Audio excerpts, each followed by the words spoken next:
আকাশে যাবি না পাতালে যাবি না যে করে ঠাট্টা তার কামড় দিবি হাতটা।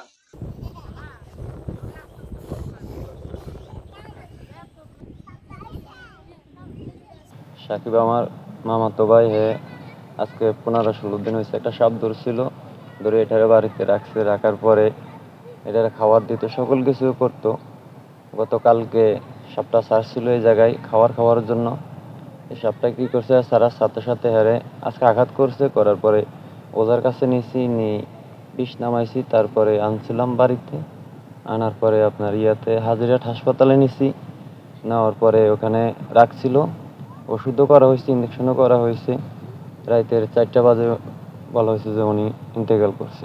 15-20 দিন আগে একটা সাপ ধরিয়ে আইছিল, এটা ধরিয়ে আনছে। সে পালার জন্য বাড়িতে আনছে, খাবার দেয়, সকাল খাবার দেয়। কালকে হঠাৎ সেই জায়গায় না সাপটারে খাবার দিতে ছাড়ছিল।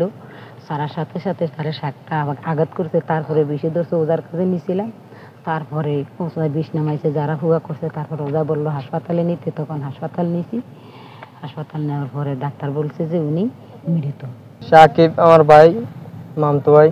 আজকে মোটামুটি 15-20 দিন থেকে সাপটা ধরছে। ধরে খাবার খাওয়ায়, সারা আবার বাঁধে। তো আজকালকে বিকালবেলা সাপটা এনে ছাড়ছিল। ছাড়ানো কিছু একজন হঠাৎ সাপটা ফুক মিলে জান ধরছে, যা ঠেংবার রান বেড়ে কামড় দেয়, তাকে বিষে ধরছে। তাকে হাসপাতাল নেওয়া হয়েছে, ওজার কাছে নিয়েছে। ওজা যারা বলে দিয়েছিল, তাদেরকে কইছিল হাসপাতাল নিয়ে যাও। আমরা হাসপাতাল নিয়েছিলাম, নিয়ে হাসপাতাল ডাক্তার কাছে দেখাইছে, ডাক্তার এরকম মারা গেছে।